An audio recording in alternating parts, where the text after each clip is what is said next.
Mesdames et messieurs, le tout premier trailer des 4 Fantastiques est enfin là, bordel, on l'attendait plus. Il y a un trailer qui est sorti, qui a leaké lors de la SDCC il y a maintenant quelques mois, où on avait comme ça quelques bribes d'images, etc. Alors apparemment ce trailer, ce n'est pas le même, en tout cas exactement, que celui qui est sorti il y a quelques mois. Là on devrait voir des choses plutôt pas mal. Je me suis pas trop spoilé pour avoir une réaction totalement honnête avec vous. Tout ce que je voulais savoir si c'était le même ou pas. Et apparemment, on va se faire kiffer. Alors évidemment les 4 Fantastiques, c'est un film que j'attends beaucoup, je pense comme beaucoup de fans Marvel. C'est d'ailleurs pour ça que il y a pas trop de vidéos en ce moment sur YouTube et que d'un coup j'arrive avec une vidéo réaction. C'est parce que en fait je spam les vidéos sur TikTok en ce moment. TikTok me fait kiffer les gars. J'ai essayé de les publier ici en format short, même si c'est à raison de 1 par jour, donc je peux pas être aussi actif. Si vous voulez la vraie actu, venez me suivre sur TikTok. C'est là-bas en fait que voilà, maintenant on se fait kiffer, que je passe le plus de temps possible et qu'on va aussi théoriser. Il y a d'ailleurs des petites théories qui sont déjà dispo sur TikTok. Qu'est-ce qu'on attend du coup pour ce trailer des 4 Fantastiques? Quelque chose qui va nous convaincre et surtout quelque chose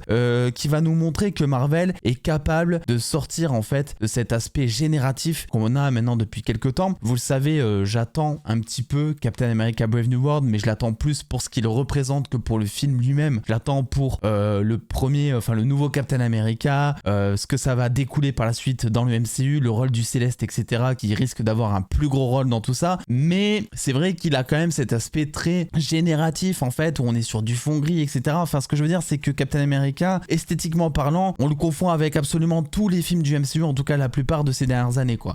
Là, les 4 Fantastiques, c'est dans un univers alternatif, c'est dans les années 60, c'est réalisé par Matt Shakman, le mec qui est derrière WandaVision que j'avais totalement kiffé aussi. Donc, il y a plein de choses qui me font dire que ce film va être différent de ce qu'on a eu précédemment. Et c'est un petit peu le problème, c'est un peu comme une ex, quoi. C'est-à-dire que tu sors avec une nouvelle personne, tu dis non mais cette fois ce sera différent et tout, et au final non, pas du tout, en fait c'est la même chose. Est-ce que du coup les 4 Fantastiques ça va être la même chose? C'est ça la question qu'on se pose. Dans ce trailer, moi ce que je veux voir c'est des pouvoirs, la chose, Pedro Pascal évidemment, je pense qu'on va en bouffer. Je pense qu'ils vont peut-être montrer un petit peu Galactus. Je sais pas s'ils vont vraiment le montrer genre entièrement, ou si on va avoir un gros plan comme on avait eu à travers la fenêtre, etc. Mais je m'attends pas en tout cas à voir la Silver Surfer de Julia Garner, j'imagine pas. Pour moi c'est un personnage pour l'instant qui pour un premier trailer c'est pas forcément utile de le montrer, même si c'est vrai que l'actrice était là dernièrement à l'affiche de Wolfman, donc peut-être qu'ils vont jouer aussi sur son actu et donc la montrer brièvement. Franchement je pense pas, mais sait-on jamais. Bref, ne perdons pas plus de temps, je suis assez hypé et je vous invite à rester avec moi après la réaction pour qu'on puisse analyser ou peut-être même théoriser si jamais il y a assez de matière sur ce fameux trailer, et on verra ensuite s'il y a des vidéos qui sortent. Si jamais j'ai l'occasion de faire une grosse vidéo sur les 4 Fantastiques théorie, franchement ça serait pépite. Je vous promets rien, en tout cas il y aura des TikTok. Bref, c'est parti, on réagit. Et c'est parti le trailer. Welcome to the Baxter Building. We make a point to do family dinner every week. Sunday at 7 on the dot, no matter what. We're all here. Ok, bon, il a quand même la tronche de... Oh. Ok, Baxter Building. Herbie. Oh. C'est du CGI pour ceux qui se demandent. Hein.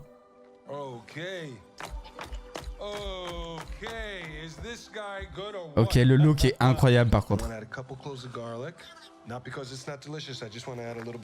Même si en CGI, voilà. Mais le look est incroyable.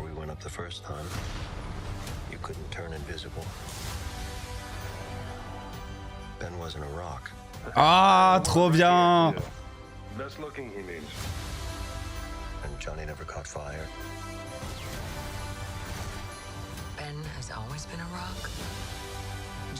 C'est grave inspiré visuellement.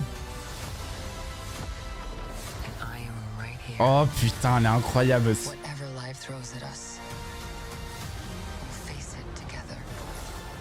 Galactus.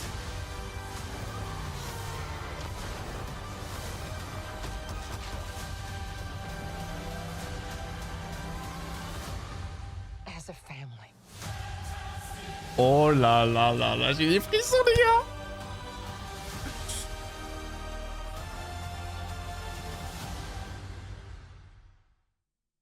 Bon, je tourne cette vidéo après près de 2 heures en live avec vous. Je me suis dit que c'était plus intéressant que je vous fasse un résumé un peu de ce que j'ai pensé de tout ça, plutôt que de me voir en train d'analyser chaque image, chaque plan, etc. Écoutez, vraiment ce trailer, c'est une dinguerie. C'est une dinguerie dans le sens où ils en montrent pas énormément non plus. Voilà, et même Galactus, alors qu'on sait qu'il est dans le film officiellement, ils l'ont montré de dos, parce qu'ils te gardent en fait le reveal à ce niveau-là. Ils savent que ça va procurer quelque chose, et je pense qu'en vrai, pour l'occasion, ils voulaient peut-être plus se concentrer sur les 4 Fantastiques, sur l'aspect familial, parce qu'il y a eu tout un lancement qui a été fait, tout un storytelling aussi, on a suivi ça en live. D'ailleurs, vous avez peut-être la rediff qui sera dispo, j'en sais rien, mais où vraiment il y avait un lancement avec voilà les fusées, etc. Ils ont fait tout un storytelling qui était sympa, où ils ont fait venir le cast et tout. Ils étaient trop mignons. Vanessa Kirby, pour moi, c'est la découverte. Alors, je l'avais déjà vu un petit peu par-ci par-là, mais alors là, je suis tombé amoureux dans ce trailer, dans le rôle de Sue Storm. Je la trouve incroyable avec son accent anglais, vraiment, c'était top. Et globalement, ce qu'on peut dire sur ce trailer, c'est que c'est très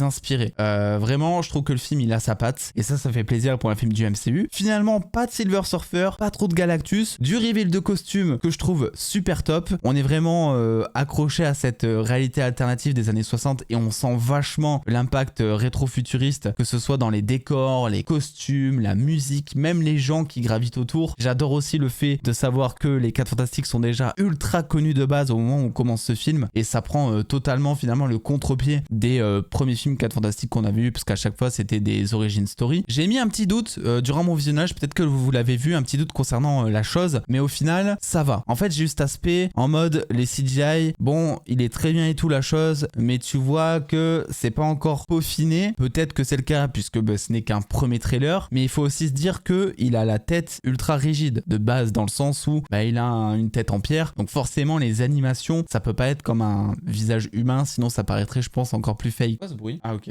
Non mais ça me stressait, c'est tout. Tu peux, hein, t'inquiète. Visiblement, on va avoir une Sue Storm qui est enceinte. Il y a un plan où on soupçonne Vanessa Kirby de porter une prothèse, je sais pas comment on appelle ça, mais une prothèse de ventre. En gros, ce qui veut dire que Franklin Richards, l'homme qui va permettre de reboot le MCU après Secret Wars, va très certainement intervenir tôt ou tard. Donc ça, j'ai très hâte aussi. Et puis en vrai, le film, c'est vrai qu'il porte quand même sur son dos plus que voilà, on va parler de réalité alternative, d'espace et tout. Ce qui est au premier lieu, c'est vraiment un film familial, une famille qui est là. Quel meilleur moment que de mettre Franklin Richards ou des enfants aux côtés de Reed et Sue. Maintenant, Joseph Quinn, pour l'instant, j'ai un peu plus du mal à le voir en tant que torche humaine. Alors en termes de look, ça va, même si comme on me l'a fait remarquer en live, c'est vrai qu'il y a un petit côté Fred dans Scooby-Doo à cause du blond platine justement, mais il est comics accurate pour le coup. Mais je parle beaucoup plus du peu qu'on a vu dans ce trailer, où en fait c'est vrai que Johnny, moi, je le vois beaucoup plus comme un flambeur, tu vois, comme un mec qui va être taquin avec la chose, comme un mec qui va chercher un petit peu, qui se la pète. Je pense qu'on voit à peu près tous comme ça. Et là, dans ce trailer, j'ai plus l'impression, de le voir comme un petit enfant tout mignon dans son coin, un petit enfant, quoi, voilà, un mec qu'il faut protéger, on dira. Et je le vois pas tellement comme le Johnny Storm qui s'achète plusieurs voitures, qui collectionne les meufs, ou voilà, je le vois pas tellement comme ça pour l'instant, même si encore une fois, on en a très peu vu. Donc écoutez, c'est un très bon premier trailer. Je suis assez convaincu de ce que j'ai vu, et franchement, ça fait du bien aussi de voir Marvel Studios qui communique à fond sur son film, c'est-à-dire que là, limite, j'ai l'impression qu'on entend plus parler des 4 Fantastiques que de Captain America Brave New World qui sort pourtant la semaine prochaine. La hype est là. Je pense que même ceux qui en ont marre de Marvel actuellement ont regardé ce trailer et en se disant il y a un petit quelque chose quand même, ça peut être très sympa. La seule chose, c'est que pour l'instant, on n'a pas tellement vu Pedro Pascal en action. On a vu Sue Storm avec ses pouvoirs, qui d'ailleurs, c'est super cool de voir qu'ils ont un petit peu changé ce qu'on a l'habitude de voir concernant ses pouvoirs de champ de force, où d'habitude c'était un peu des boucliers bleus, des comme ça. On a vraiment des défauts de lumière avec plein de couleurs qui rentrent en jeu. Donc c'est super sympa de voir cette nouvelle adaptation. Mais c'est vrai que Pedro Pascal, on l'a toujours pas vu s'étirer en tant que Elastic Man, j'ai envie de dire. Même si en vrai, ça me fait pas super peur, hein. Franchement, un membre qui s'allonge. Bon, est-ce qu'ils ont préféré peut-être le garder par rapport aux effets spéciaux qui étaient pas prêts? C'est vrai que c'est peut-être ça qui aurait pu poser souci dans ce trailer. Pedro Pascal ici est beaucoup plus mis en avant, enfin Reed Richards, comme un père de famille plus que comme un défenseur de l'humanité. Il y a vachement le côté scientifique qui est là aussi en ligne de compte, et peut-être que c'est ça qu'ils vont mettre en avant concernant Reed Richards, plus que voilà, je suis un mec élastique. Alors ça me fait un petit peu peur aussi, parce que j'ai l'impression qu'on est sur un Reed Richards qui est très égocentrique en fait. C'est quelqu'un, on le sait, qui va avoir droit à sa propre autres émissions. Il est tout le temps en train de sourire, il est très starifié et j'ai l'impression que c'est le plus starifié de toute la bande des 4 Fantastiques, même s'ils vont tous être très starifiés. Donc je vais très certainement faire des petits TikTok dans les jours à venir, donc restez connectés et on verra si j'ai de quoi faire une vidéo, mais en tout cas pour l'instant il y a des choses à dire. Alors on a aussi John Malkovich, je l'avais pas reconnu, j'ai oublié de vous le dire, mais John Malkovich lors de mon premier visionnage je l'avais pas reconnu, mais qui est là et qui joue une espèce de Dumbledore. Je sais pas encore qui c'est à vrai dire, il y en a beaucoup qui parlent de la taupe parce qu'il est dans le noir et on a des grosses rumeurs visant à dire que Moleman serait dans le film, même si physiquement il a pas tellement la gueule de Moleman. Donc je sais pas tellement qui il pourrait jouer pour l'instant, j'avoue, mais en tout cas il y a plein de choses qui méritent à être creusées et j'ai l'impression que ce film en cache pas mal. Voilà, donc n'hésitez pas à me dire en commentaire ce que vous avez pensé de ce premier trailer, si vous avez été convaincu. J'ai vu des gens qui étaient assez réticents, il y en a même d'autres qui trouvent tellement de trailers bien qu'ils disent que c'est forcément obligé, qu'ils vont être déçus le jour de la sortie. On en est là maintenant chez Marvel. On se dit à très vite et moi je vous prends des petites vidéos TikTok, shorts et réels sur Insta. Voilà, on fait comme ça, des bisous.